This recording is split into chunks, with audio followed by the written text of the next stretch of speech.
For months, the childcare sector has been rocked by scandal after scandal. Stop.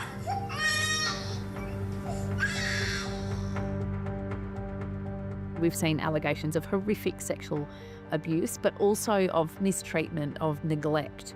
And I think it has really shaken the trust of a lot of parents.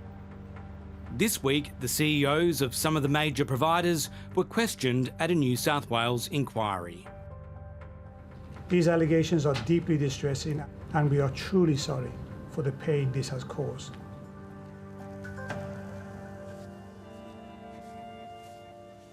The inquiry coincides with the prosecution in Victoria of childcare worker Joshua Brown, who faces more than 70 charges, including sexual assault. The 26-year-old worked at 23 facilities in that state, including those run by the three major providers appearing at the inquiry. I can say without doubt that recent events are more troubling than any I've seen in this time. And I'm absolutely committed to doing everything within my control to ensure this never happens again. The inquiry heard Affinity Education, which operates more than 250 centres around Australia, had more than 1,700 regulatory breaches in New South Wales between 2021 and last year. Look, I'll say up front, our breach rates have not been good enough. You've known about these incidents for years. Why has it taken, media reports and publicity to get you to act? Well, we've actually been investing a lot in compliance and safety and doing a lot of work on our systems and processes, which... With the for-profit companies earning millions of dollars, the chair, Abigail Boyd, was looking for accountability and quizzed the CEOs about their salaries. So you haven't received your full bonus amount? I'd have to get back to you on that. I don't believe I have, but I don't want to misinform the inquiry. How much is it worth? It can be up to 50% of my... How much is that in dollar figures? So my base pay is $625,000. The reporting has you getting around $3.3 million in 2024, with about half of that being in the form of bonus. Is that about right? My salary last year was half of that. What are you referring to? Mm-hmm. More than half of the amount that you've referred to are what's termed long-term incentives. The inquiry heard only about children took too long to respond to the case of a childcare worker who sexually touched a young boy in Sydney.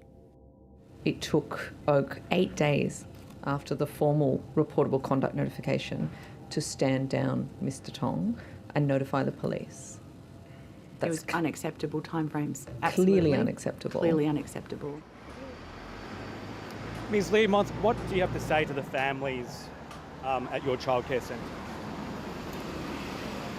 Look, obviously we work closely with our families, and at this point I'd rather not comment on any individual incident. We'll work with them, but thank you for the question. What do you think needs to be done to improve child safety? I think across the sector we're doing a lot. I think some of the impressive moves both the federal and state governments have made recently are good steps forward. I think we've got a lot of work to do, and we actively look forward to participating in that conversation. With all the problems, how can parents trust your brand? What would you like to say to the parents of Australia?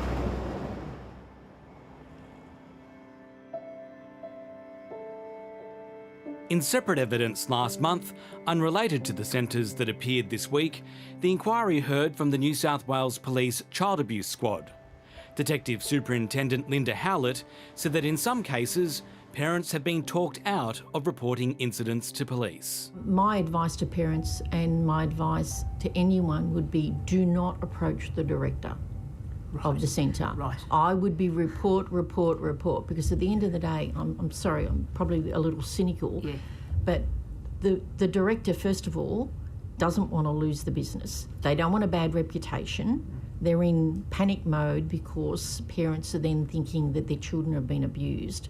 So it's a self-preservation type thing. Parent thinks that's the right place to report, if you know Yes, what I mean. and they shouldn't be doing that. As far as I'm concerned, they're tipping off the educator or the centre about what's taken place.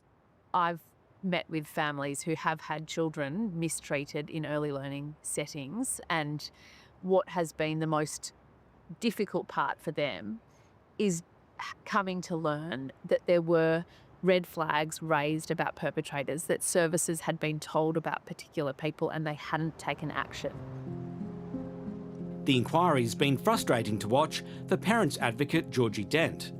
While governments are responding to the latest scandals, she says there's still inadequate enforcement in the sector. We've got the National Quality Framework, but that doesn't count if it's not actually being meaningfully enforced.